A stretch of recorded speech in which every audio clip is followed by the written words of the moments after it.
Hello बच्चों, this is recording part two, summary part two of semiconductors and devices. तो IV characteristic of PN junction से शुरू करेंगे। मतलब करंट और वोल्टेज का क्या रिलेशनशिप होगा जब आप पीएन जंक्शन के अक्रॉस वोल्टेज को, मतलब पोटेंशियल डिफरेंस को चेंज करेंगे, तो करंट के कैसे कैसे वेरिएशन आपको नजर आएंगे। बच्चों, फॉरवर्ड बायसिंग में बड़ी करंट आती है, उसको मेजर करने के लिए आपको मिली एमीटर यूज करना होता है। और रिवर्स बायसिंग में करंट आती है काफी कम, इसलिए माइक्रो एमीटर उसके लिए यूज होता है। ओरिजिन के ऊपर मिली एम्पियर में है करंट और ओरिजिन के नीचे माइक्रो एम्पियर में, मतलब फॉरवर्ड बायसिंग की करंट बड़ी और रिवर्स बायसिंग की छोटी। तो बच्चों, ओरिजिन से आगे मतलब हम अगर फॉरवर्ड बायसिंग का पोटेंशियल डिफरेंस बढ़ाएं और ओरिजिन से पीछे मतलब रिवर्स बायसिंग का बढ़ाएं, तो हमें कैसे कैसे changes across the junction current के दिखाई देंगे, ये आप इसमें ऑब्जर्व करते हो। ये ग्राफ आपको बना के दिखाना होता है, ये ऑप्शंस में से पहचानना होता है कि आईवी करेक्टरिस्टिक सही कौन सा है। बच्चों, आप ये सोचेंगे कि सर ये हम बार बार चेंज कैसे करेंगे, क्या हम बार बार वो बैटरी चेंज करेंगे? तो आप लोग करंट इलेक्ट्रिसिटी में पढ़ते हो, पोटेंशियोमीटर। तो बेसिकली पोटेंशियोमीटर में एक रियोस्टेट लगा हुआ होता है। रियोस्टेट की जो रेजिस्टेंस की वैल्यू है उसको बड़े आराम से चेंज किया जा सकता है। आप जो उसका जो जॉकी वहां पर लगा हुआ होता है उसको लेफ्ट राइट शिफ्ट करके रेजिस्टेंस की वैल्यू पोटेंशियोमीटर सर्किट में चेंज कर सकते हैं, जिससे ए बी वायर का पोटेंशियल ग्रेडियंट बदलता रहेगा, पोटेंशियल डिफरेंस बदलता रहेगा। और उस वायर के साथ आप कनेक्ट कर लीजिए अपने इस पीएन जंक्शन डायोड को, तो इसका पोटेंशियल डिफरेंस भी बदलता रहेगा। समझ गए ना? तो अगर आपसे ये पूछ ले, मैं हर उस बात का जिक्र कर रहा हूँ जो एनसीईआरटी में लिखी है, कोई पॉइंट छोड़ नहीं रहा मैं, कि आप पीएन जंक्शन डायोड का जब आईवी करेक्टरिस्टिक बनाते हो तो पोटेंशियल की डिफरेंट डिफरेंट वैल्यूज के लिए करंट को चेक करते हो। ये पोटेंशियल में इतने जल्दी जल्दी फास्ट चेंजेस कैसे लाए जा सकते हैं, कैसे प्रैक्टिकली आप ये करते हो? तो आप आंसर दोगे कि हम पोटेंशियोमीटर की हेल्प से ऐसा करते हैं। पोटेंशियोमीटर में रियोस्टेट लगा हुआ होता है और पोटेंशियोमीटर के साथ हम अपने पीएन जंक्शन को कनेक्ट करके रखते हैं, जिससे हम फ्रीक्वेंटली पोटेंशियल में चेंज ला सकते हैं। बच्चों, फॉरवर्ड बायसिंग में क्या होता है कि जब आप शुरुआत में पोटेंशियल डिफरेंस बढ़ा रहे होते हैं फॉरवर्ड बायसिंग में, तो करंट में बड़े नेग्लिजिबल चेंज आते हैं। लेकिन जैसे ही आप एक सर्टेन वैल्यू पर पहुंचते हैं तो उसके बाद करंट में एक्सपोनेंशियल चेंज आता है। ओके, तो ये जो वोल्टेज है जिसके बाद आपको एक्सपोनेंशियल चेंज दिखे, इसको आप कट ऑफ वोल्टेज या थ्रेशोल्ड वोल्टेज भी कहते हैं। मैंने कहा थ्रेशोल्ड वोल्टेज या कट ऑफ वोल्टेज भी कहते हैं, जिसके बाद आपको करंट पे एक्सपोनेंशियल चेंज नजर आता है। करंट देखो कितनी ज्यादा बढ़ गई है, जैसे यहाँ पे 0.6 के आसपास। बच्चों, अगर जर्मेनियम डायोड होता, अगर जर्मेनियम डायोड होता तो नियरली 0.2 वोल्ट के आसपास ये कट ऑफ वोल्टेज होता है। और सिलिकॉन में, सिलिकॉन डायोड में ये वैल्यू नियरली नियरली 0.6 या 0.7 वोल्ट होती है। ठीक है जी। तो इसीलिए आप देख सकते हैं कि जैसे ही 0.7 के आसपास पहुंचा है तो एकदम से आपको कितना ज्यादा चेंज करंट में दिखा है फॉरवर्ड बायसिंग में। राइट, तो इसको क्या बोलते हैं? इसको बोलते हैं, मैंने कहा कट ऑफ वोल्टेज बोलते हैं इसको, और इसका दूसरा नाम है कट इन वोल्टेज, या फिर इसको कहते हैं थ्रेशोल्ड वोल्टेज। ठीक है, तो थ्रेशोल्ड वोल्टेज कह दीजिए या कट इन वोल्टेज कह दीजिए इसको। तो आपसे कह सकता है जर्मेनियम डायोड का थ्रेशोल्ड वोल्टेज बताइए और सिलिकॉन डायोड का कट इन वोल्टेज बताइए, थ्रेशोल्ड वोल्टेज बताइए। तो आपको ये रीडिंग पता होनी चाहिए, क्योंकि एनसीईआरटी में लिखी हुई हर लाइन आपका सिलेबस है। खासतौर से सेमीकंडक्टर चैप्टर का बहुत सारा हिस्सा अब सिलेबस से निकाल दिया गया है, जैसे ट्रांजिस्टर वगैरह। तो जितना सिलेबस बचा है तो वो ऑलरेडी पहले से ही कम है, तो वो उसमें एक एक लाइन पे सवाल अब बना सकते हैं। इसीलिए इतना डीप एनालिसिस मैंने एनसीईआरटी का किया है कि कोई सवाल बचे ना। बच्चों, रिवर्स बायसिंग में जब आप मतलब रिवर्स बायसिंग करके potential difference across the barrier बढ़ाते हो तो करंट में बहुत ज़्यादा चेंज नहीं आता, बहुत छोटा चेंज आता है। लेकिन जब आप इस रिवर्स बायसिंग की वोल्टेज को भी बहुत ज़्यादा कर देते हैं, ठीक है, तो उसके बाद अचानक से रिवर्स करंट बहुत बढ़ जाती है, जिसको हम कहते हैं break down of diode. Basically diode क्या है? जो करंट को सिर्फ एक डायरेक्शन में अलाउ करे, है ना। जैसे P to N current flow आपको आराम से इफेक्टिव नजर आएगा, लेकिन एन टू पी बहुत ही छोटा करंट नजर आता है, माइक्रो एम्पियर्स में नजर आता है, जो कि बहुत छोटा है। इसलिए हम कहते हैं कि वो डायोड है, एक ही डायरेक्शन की करंट को प्रीफर करता है, अलाउ करता है, अपोजिट डायरेक्शन में एप्रिशिएबल अलाउ नहीं करता। लेकिन जब आप N2P मतलब रिवर्स बायसिंग में भी बहुत ज्यादा करंट अगर आपको मिल जाए तो आप कहेंगे कि डायोड टूट गया, ब्रेकडाउन हो गया डायोड का। जैसे कि इस डायग्राम में आप देख रहे हो कि 80 वोल्ट रिवर्स बायसिंग में 80 वोल्ट का पोटेंशियल डिफरेंस देने से डायोड टूट गया, करंट अचानक से देखो कितनी ज्यादा बढ़ गई है। तो इसको बोलते हैं ब्रेक डाउन वोल्टेज। क्या बोलते हैं? Break down voltage. याद रखना, कट इन वोल्टेज अलग है, ब्रेक डाउन वोल्टेज अलग है। कट इन वोल्टेज क्या है? फॉरवर्ड बायसिंग का वो वोल्टेज जिसके बाद करंट एक्सपोनेंशियल राइज करती है फॉरवर्ड बायसिंग में, जो कि जर्मेनियम के लिए 0.2 और सिलिकॉन डायोड के लिए 0.7 वोल्ट है। ब्रेकडाउन वोल्टेज क्या है? रिवर्स बायसिंग में जंक्शन के पोटेंशियल डिफरेंस की वो वैल्यू जिसके बाद करंट बहुत ज्यादा राइज कर जाती है और हम कहते हैं कि डायोड जो है वो ब्रेक हो चुका है। इतने सवाल इस आईवी करैक्टरिस्टिक पे बन सकते हैं। इसके अलावा बच्चों आईवी करैक्टरिस्टिक पे और क्या सवाल बन सकता है? और बच्चों न्यूमेरिकल बन सकता है। कैसा न्यूमेरिकल बन सकता है? जरा देखो, जैसे वो आपको ऐसा कोई आईवी करैक्टरिस्टिक दे देगा जिसमें वाई एक्सिस पे लिखा है करंट, एक्स एक्सिस पे लिखा है वोल्टेज, और इस तरीके से उसने कोई जैसे आपको करंट का ग्राफ दे दिया। यहाँ उन्होंने लिख दिया फॉर एग्जांपल इस जगह और इस जगह, यहाँ पे उन्होंने वोल्टेज की दो वैल्यू लिख दी। लेट से ये जो वैल्यू है ये है 0.8 वोल्ट, 0.7 वोल्ट, ऐसे। और इसके कोरस्पॉन्डिंग यहीं पे आपको करंट की वैल्यू दे दी 0.8 और 0.7 के लिए। जैसे यहाँ पे करंट को लिख दिया इस जगह, यहाँ पर लिख दिया 20 मिली एम्पियर और यहाँ पर करंट को लिख दिया 10 मिली एम्पियर। और आपसे कहा कि कितना होगा रेजिस्टेंस, कितना होगा रेजिस्टेंस इस टाइम पीएन जंक्शन का। तो याद रखिए कि रेजिस्टेंस की जगह डायनेमिक रेजिस्टेंस टर्म यूज की जाती है। रेजिस्टेंस की जगह डायनेमिक रेजिस्टेंस टर्म यूज की जाती है किसमें? पीएन जंक्शन में। और जैसे आप जानते हैं ना V is equal to I R, तो V upon I is R, जानते हैं ना? तो बस उसी फॉर्मेट पे V की जगह लिखना है डेल्टा V, पोटेंशियल में आने वाला small change, divided by current की जगह लिखना है डेल्टा I, करंट में आने वाला स्मॉल चेंज। तो पोटेंशियल में आने वाला जो स्मॉल चेंज है उसको करंट में आने वाला जो स्मॉल चेंज है उससे डिवाइड कर दीजिए तो आपको डायनेमिक रेजिस्टेंस मिल जाता है। जैसे यहाँ पर पोटेंशियल में आने वाला चेंज क्या है? 0.7, 0.8, नियर बाई देख लो तो 0.1 वोल्ट का चेंज आया, और उसके कोरस्पॉन्डिंग करंट में क्या चेंज आया?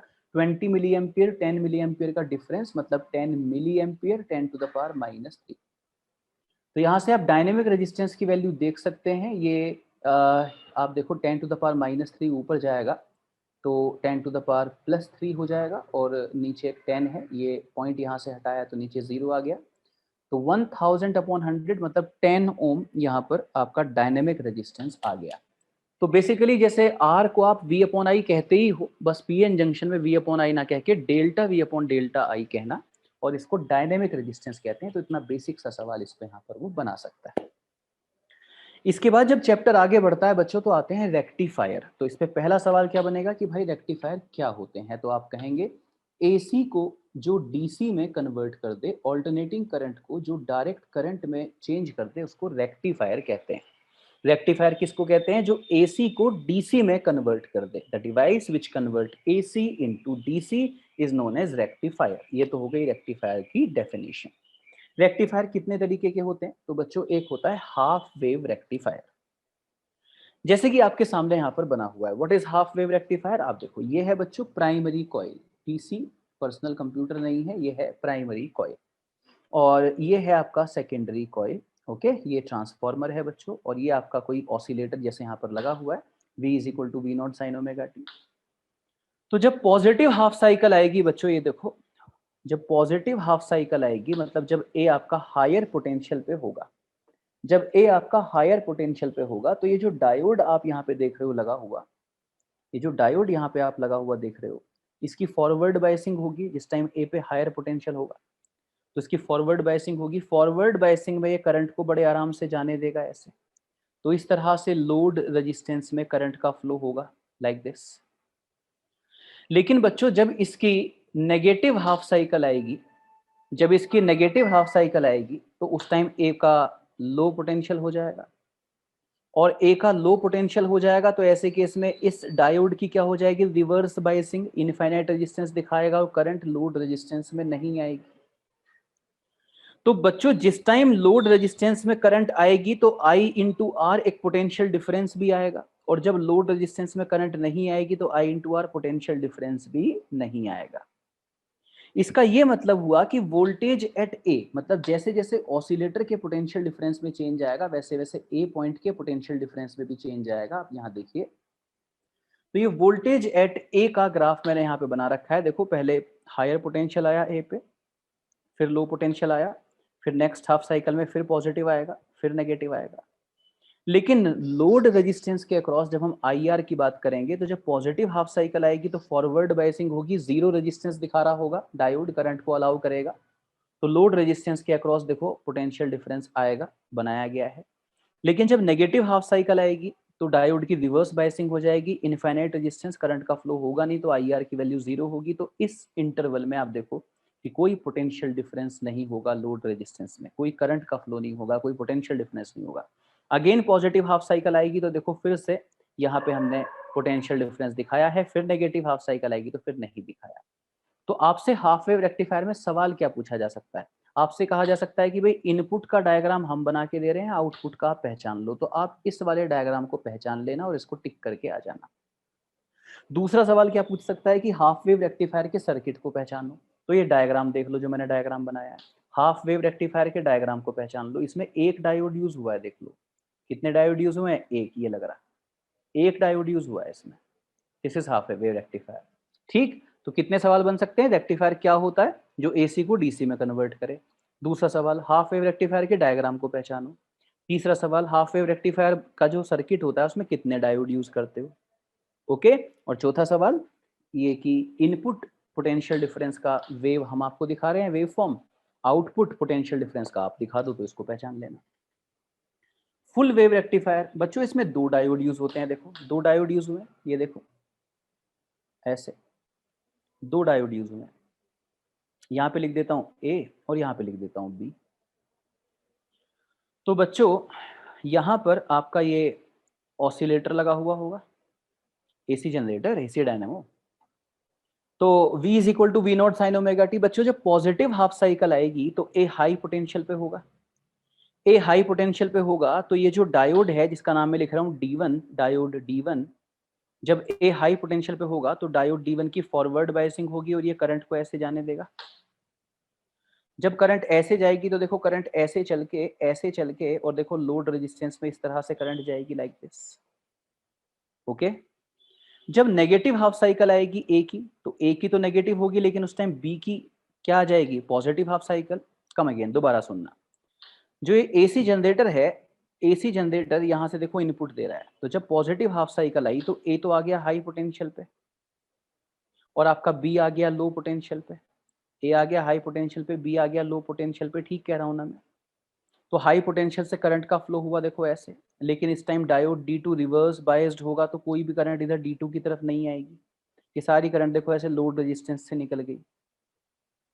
इसी तरह से जब नेक्स्ट हाफ साइकिल आएगी तो B आ जाएगा हाई पोटेंशियल पे और A आ जाएगा लो पोटेंशियल पे, तो उस केस में D2 फॉरवर्ड बायस्ड हो जाएगा और यहां से करंट का फ्लो हो जाएगा। ये करंट देखो ऐसे चलती हुई फिर से लोड रेजिस्टेंस में जाएगी और D1 की रिवर्स बायसिंग हो जाएगी, उधर करंट नहीं जाएगी।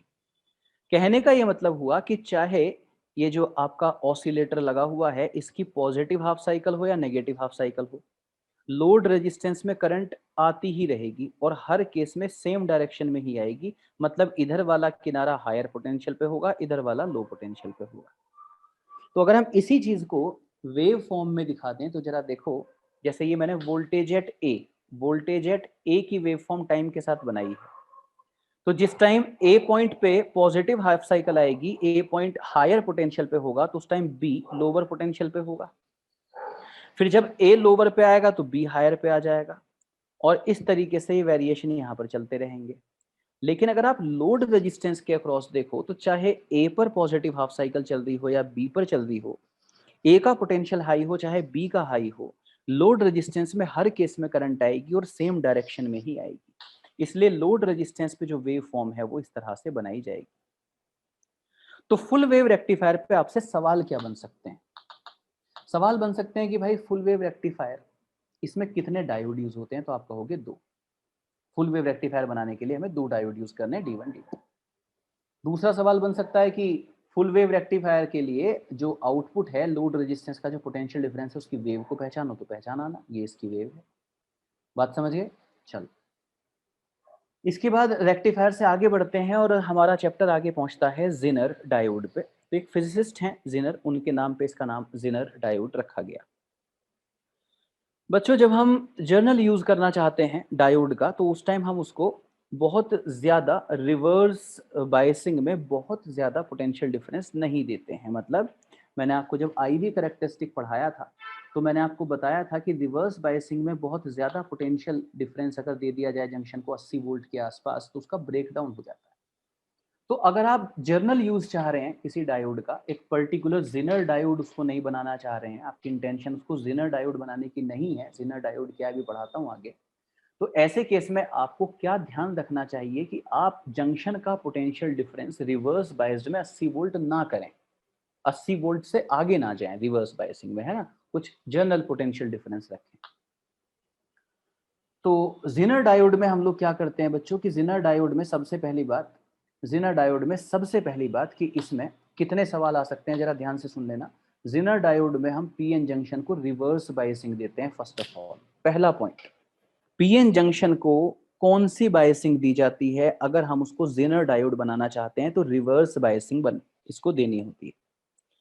जब आप इसको रिवर्स बायसिंग दे देते हो तो ऑब्वियसली रिवर्स करंट आती है, जो कि बहुत ही छोटी होती है। लेकिन जब आप इस रिवर्स पोटेंशियल डिफरेंस को बढ़ाते बढ़ाते 80 वोल्ट से ज्यादा कर देते हो, तो ब्रेक डाउन ऑफ डायोड हो जाता है।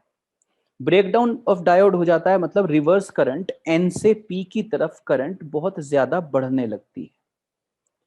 इसका यह मतलब होता है कि देन ऑनवर्ड्स अगर आप पोटेंशियल बैरियर को चेंज भी करोगे तो उसी प्रोपोर्शनल में चार्ज का फ्लो हो जाता है, जिससे कि पोटेंशियल डिफरेंस जंक्शन का सेम बना रहता है। बहुत ज्यादा मैकेनिज्म आपको समझने की जरूरत नहीं है, टू द पॉइंट सवाल समझ लो क्या पूछा जाएगा। पहला सवाल पूछा जाएगा कि जिनर डायोड जो है, अगर आप बनाना चाहते हो तो पीएन जंक्शन को कैसी बायसिंग देनी है? आप कहोगे रिवर्स बायसिंग देनी है। दूसरा, ये किस काम आता है? तो आप कहोगे वोल्टेज रेगुलेटर के काम आता है। बताओ कैसे? मैंने अभी कहा ना, जब आप इसको ब्रेक डाउन वोल्टेज से आगे ले जाओगे, 80 वोल्ट से आगे रिवर्स बायसिंग में पोटेंशियल डिफरेंस 80 वोल्ट से ज्यादा का सप्लाई कर दोगे तो ब्रेक डाउन हो जाएगा।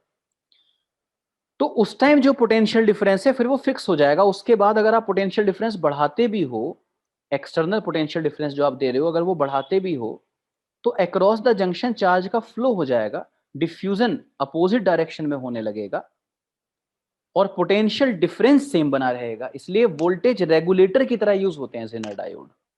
2 सवाल तैयार हो गए, रिवर्स बायसिंग करनी है और वोल्टेज रेगुलेटर की तरह यूज होते हैं। एक और बात, अगर आप जेनर डायोड बनाना चाहते हैं तो डोपिंग बहुत ज्यादा कर लेनी चाहिए, हैवी डोपिंग होनी चाहिए, हैवी डोपिंग होनी चाहिए, क्योंकि रिवर्स करंट इसमें जिनर डायोड में रिवर्स करंट आएगी और रिवर्स करंट आप जानते हो माइनॉरिटी चार्ज कैरियर से आती है। तो आप हैवी डोपिंग रखोगे तो माइनॉरिटी चार्ज कैरियर मतलब पहले से ही कम है, लेकिन वो थोड़े ज्यादा हो जाएंगे, जिससे कि आपका पर्पस सॉल्व हो जाएगा। इसलिए हैवी डोपिंग इसमें रखनी चाहिए।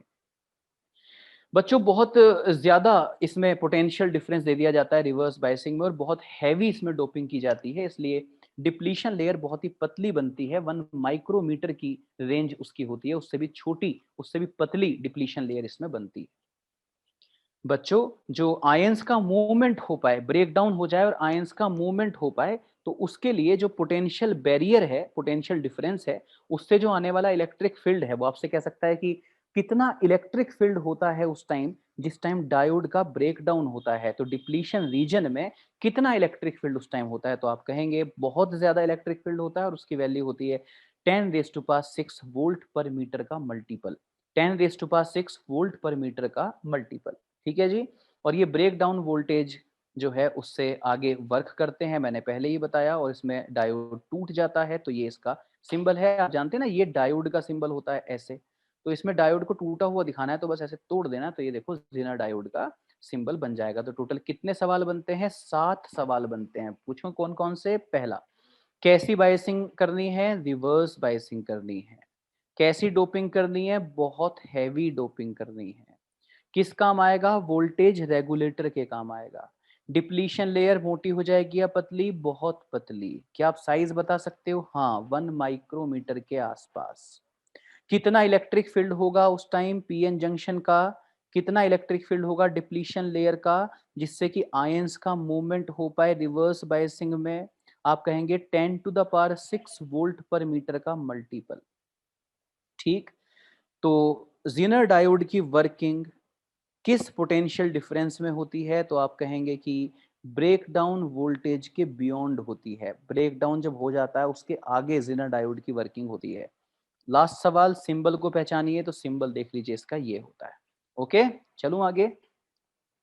तो रिवर्स बायसिंग का अगर कोई आईवी कैरेक्टरिस्टिक पूछ ले तो रिवर्स बायसिंग वाला आईवी कैरेक्टरिस्टिक बनाना। ये देखो, आखिरी एक और बना देता हूं सवाल। जेनर डायोड का आईवी कैरेक्टरिस्टिक पहचानो। तो बहुत ज्यादा रिवर्स बायसिंग हो चुकी होती है, तो ये देखिए ये ब्रेक डाउन हो जाएगा इस तरह से। बिल्कुल ऐसे दिखाइएगा, लाइक दिस।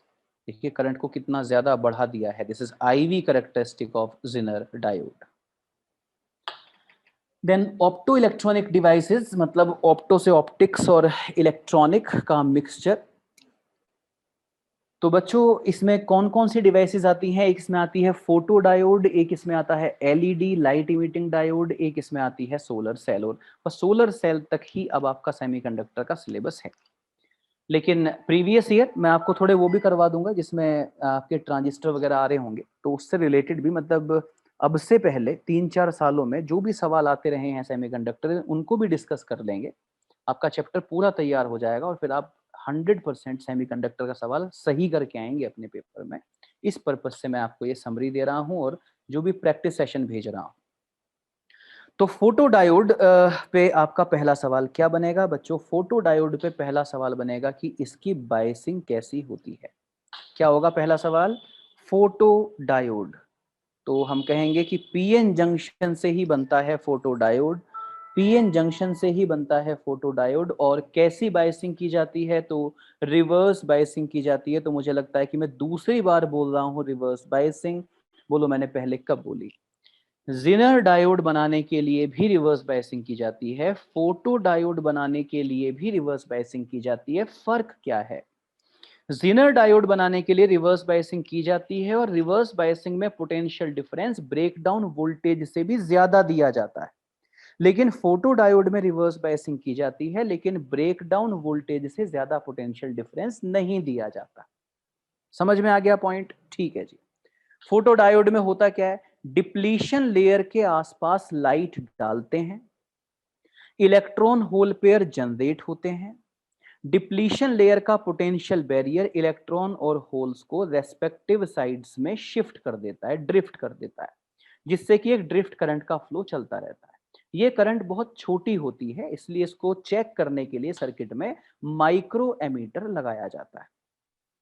कितने सवाल बता दिए? 3। पहला, फोटो डायोड के लिए पीएन जंक्शन की बायसिंग कैसी होगी? Answer, reverse biasing. दूसरा सवाल, फोटो डायोड और जेनर डायोड की रिवर्स बायसिंग में फर्क क्या है? यहां रिवर्स बायसिंग में ब्रेकडाउन वोल्टेज से कम पोटेंशियल डिफरेंस दिया जाता है और वहां पे ज्यादा।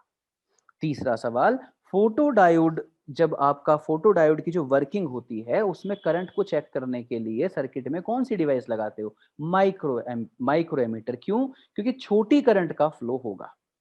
ठीक है जी, ओके। आईवी कैरेक्टरिस्टिक कैसा होगा? तो भाई रिवर्स बायसिंग का आईवी कैरेक्टरिस्टिक बना दो। रिवर्स बायसिंग का आईवी कैरेक्टरिस्टिक कैसा होता है? ओनली रिवर्स करंट दिखाओगे, ड्रिफ्ट करंट दिखाओगे। तो बच्चों इसमें होगा ये कि जितनी ज्यादा इंटेंसिटी डालोगे डिप्लीशन लेयर पे, जितनी ज्यादा इंटेंसिटी डालोगे उतने ही ज्यादा number of photons unit area पे आएंगे। जितने ज्यादा फोटॉन्स आएंगे उतने ज्यादा इलेक्ट्रॉन होल पेयर जनरेट होंगे, उतनी ही ज्यादा ड्रिफ्टिंग होगी। मतलब इंटेंसिटी ऑफ लाइट का करंट इन द सर्किट से सीधा संबंध होगा। इंटेंसिटी ऑफ लाइट बढ़ाओगे डिप्लीशन लेयर पे तो सर्किट में करंट की वैल्यू बढ़ेगी। इसीलिए जब आईवी कैरेक्टरिस्टिक में एक ही ग्राफ में अलग अलग इंटेंसिटी के लिए करंट बनाई जाएगी तो आप देख सकते हो कि जितनी ज्यादा इंटेंसिटी उतनी ज्यादा करंट। तो I4 सबसे बड़ी इंटेंसिटी होगी, क्योंकि I4 इंटेंसिटी के लिए जो करंट की वैल्यू है वो सबसे ज्यादा है रिवर्स डायरेक्शन में, और I1 सबसे छोटी इंटेंसिटी है, उसके लिए करंट की वैल्यू सबसे कम है। तो यहाँ पे अगला सवाल बन सकता है कि ये वाला डायग्राम देके आपसे पूछ लिया जाए कि सबसे बड़ी इंटेंसिटी कौन सी है और सबसे छोटी कौन सी है। आखिरी सवाल फोटो डायोड पे क्या बनता है कि बच्चों ये किस काम आते हैं, तो आप कहोगे कि ये फोटो डिटेक्टर होते हैं, मतलब ऑप्टिकल सिग्नल्स को चेक करने के काम आते हैं। To detect optical signals. कैसे ये ऑप्टिकल सिग्नल को चेक करेगा बच्चों? जैसे ही आने वाली लाइट की इंटेंसिटी में थोड़ा सा भी चेंज आएगा तो सर्किट में करंट में भी चेंज आएगा, जिसको माइक्रो एमीटर रीड कर लेगा, और चेंज को रीड करना ही पर्पस है फोटो डायोड का। आप कहेंगे रिवर्स बायसिंग में ही क्यों यूज किया?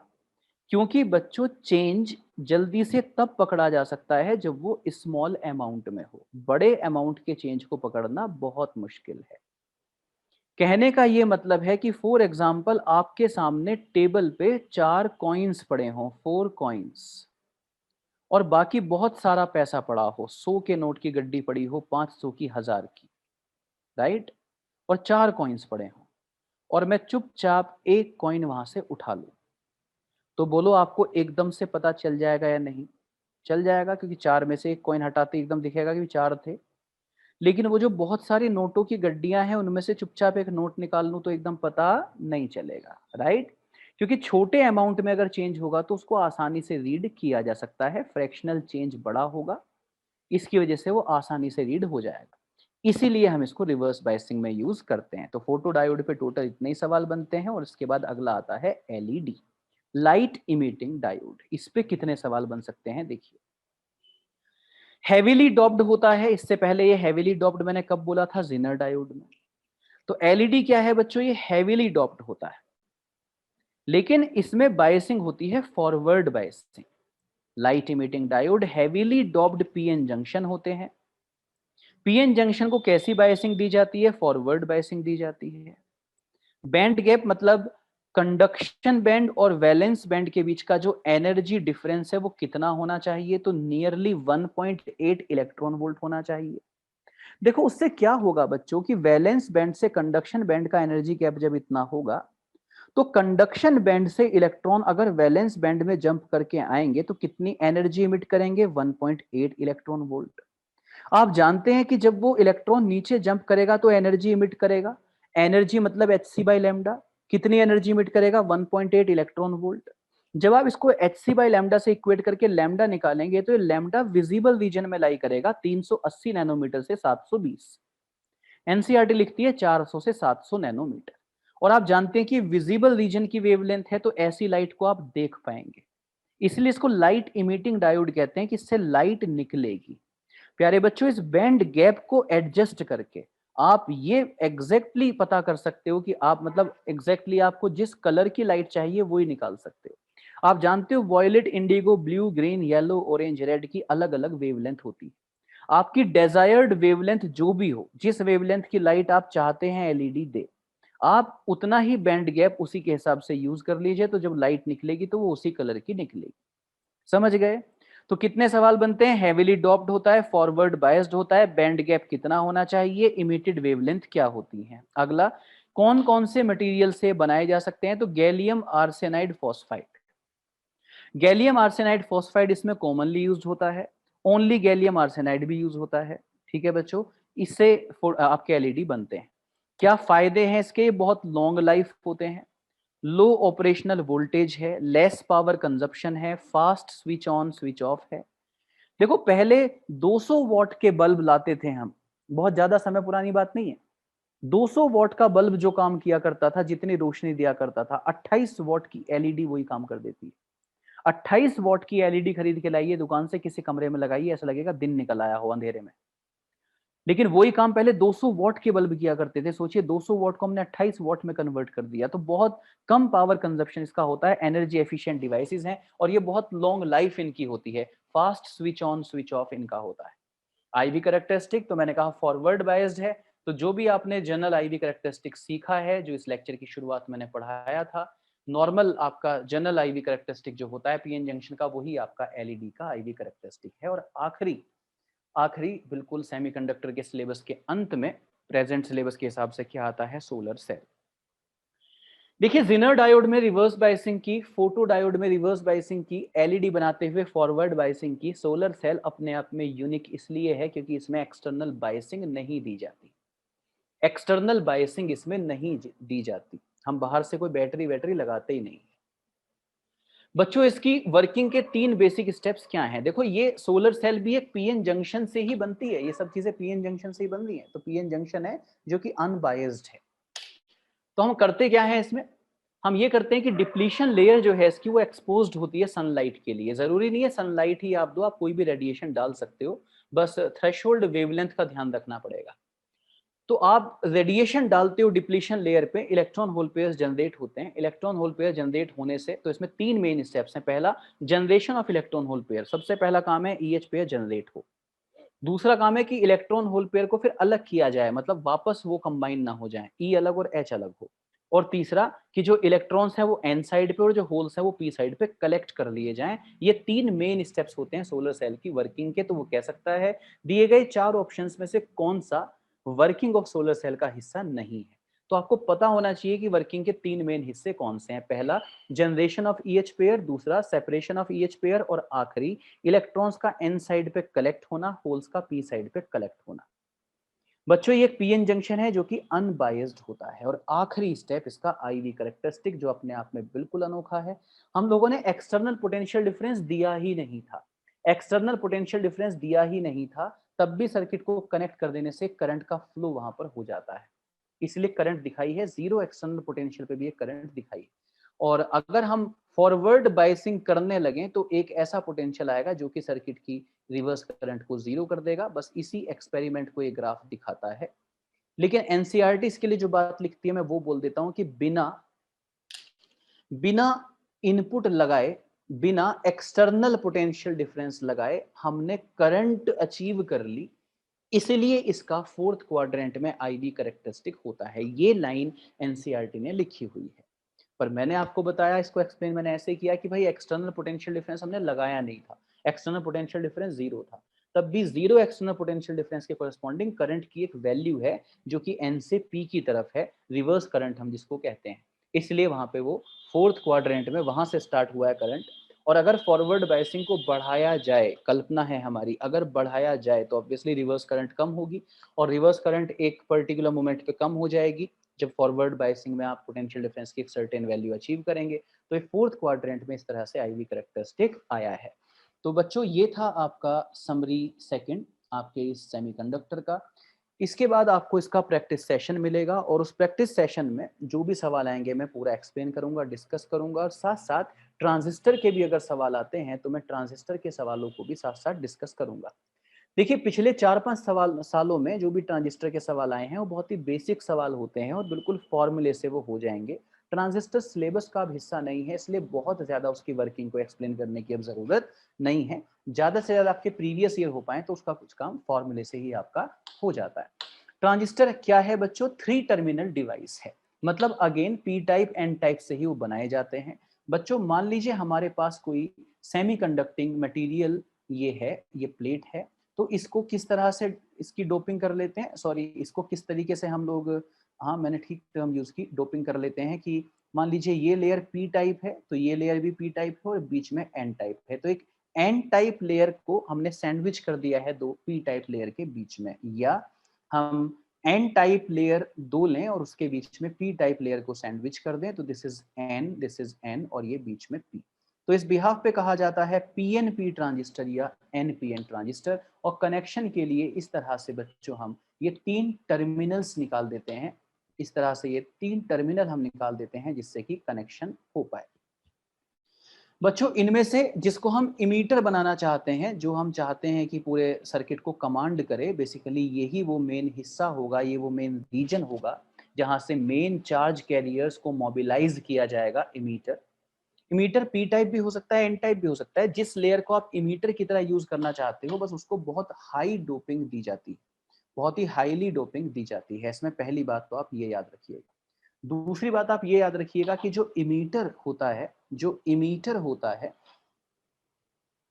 उसको हमेशा फॉरवर्ड बायसिंग देनी है। बस जो जो कह रहा हूं ना वहीं से सवाल मिलेगा। इमीटर को हमेशा फॉरवर्ड बायसिंग देनी है, इमीटर को हमेशा हैवी डोपिंग देनी है, और कलेक्टर को हमेशा रिवर्स बायसिंग देनी है। कलेक्टर को हमेशा रिवर्स बायसिंग देनी है, इमीटर को हमेशा फॉरवर्ड बायसिंग देनी है। बात समझ में आ गई?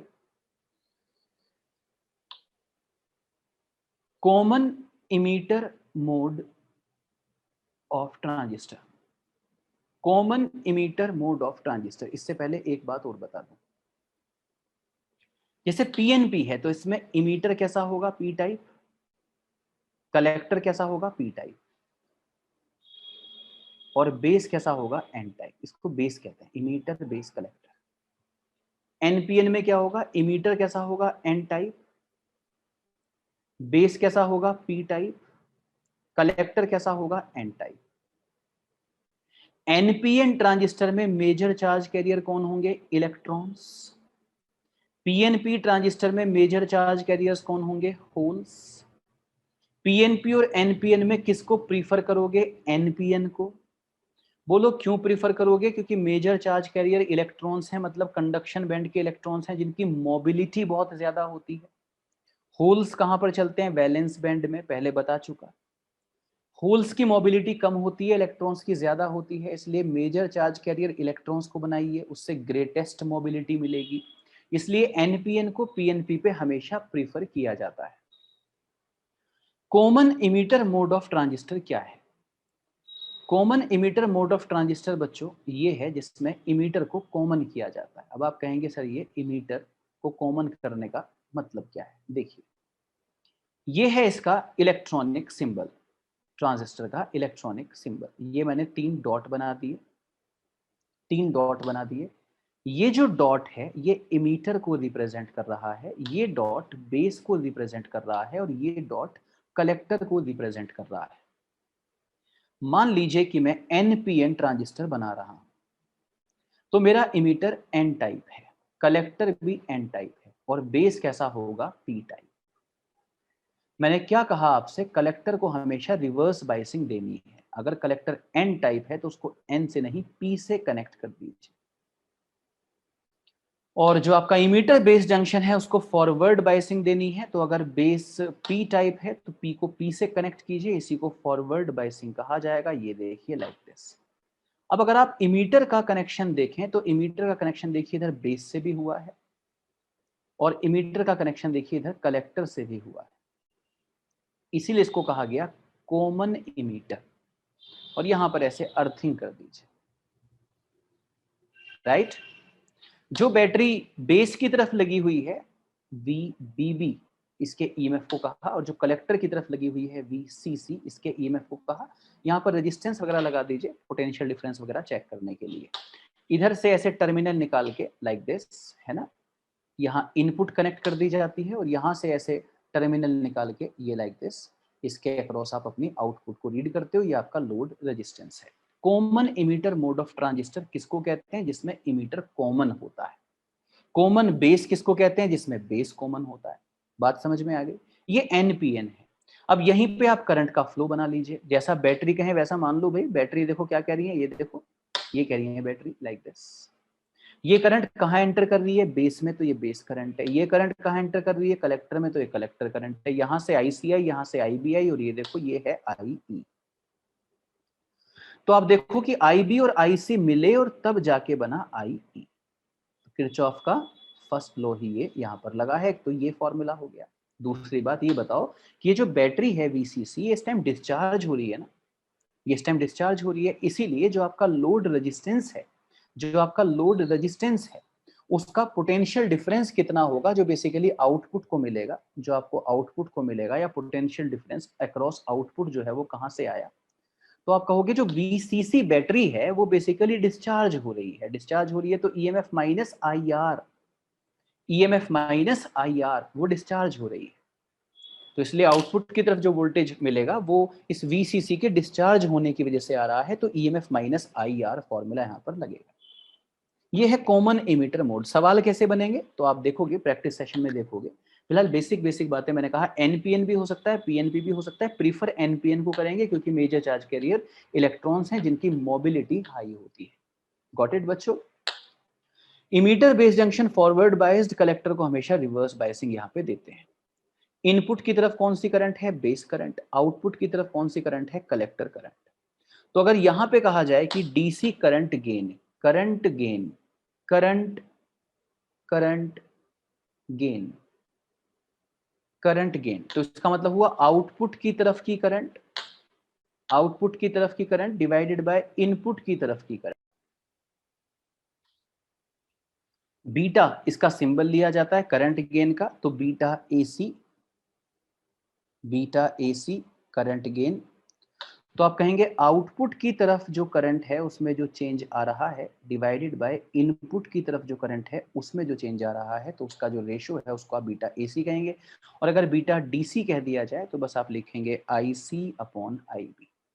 ठीक, बिल्कुल फॉर्मूला बेस्ड आपको यहाँ पर सवाल मिलने वाले हैं। एकदम just put the value get the answer, इसके अलावा और कुछ भी नहीं। ठीक है जी, ये बात याद रखिएगा। तो जैसे ये तो क्या था, ये आपका कॉमन इमीटर था। ऐसे कॉमन बेस अगर बनाया जाए, क्या बनाया जाए? कॉमन बेस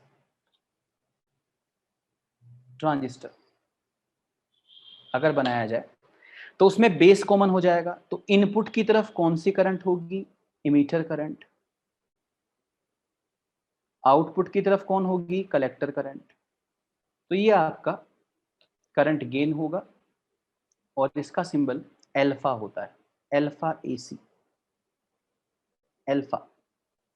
और अगर एल्फा डीसी लिखा हो तो आप सीधा कह दीजिएगा आईसी अपॉन आईई। तो समझ गए, एल्फा का मतलब है common base transistor. Common base mode में जब ट्रांजिस्टर को यूज करते हैं तो उस टाइम आपका करंट गेन क्या होगा, उसका सिंबल हम लोग एल्फा लिखते हैं। और बच्चों अगर हम कॉमन इमीटर मोड में यूज करें तो फिर हमारा जो करंट गेन है उसका सिंबल हम बीटा यूज करते हैं। बात समझ में आ गई? इसके अलावा जब हम इसको एम्पलीफायर की तरह यूज करते हैं, transistor, transistor as an amplifier, तो एम्पलीफायर वो होता है जो इनपुट को मैनिपुलेट कर दे।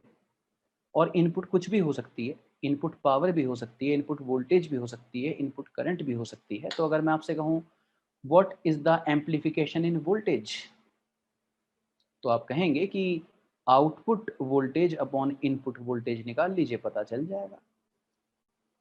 बात समझ में आ गई? तो इस तरीके से हम ये बता देंगे कि हमारा वोल्टेज एम्पलीफिकेशन कितना हुआ। इसी तरह से अगर मैं कहूं पावर, पावर में कितना एम्पलीफिकेशन हुआ, पावर गेन, तो आप कहेंगे आउटपुट की तरफ पावर निकाल लीजिए और इनपुट की तरफ जो पावर है उससे डिवाइड कर लीजिए। तो इसके अलावा कुछ भी नहीं करना होता।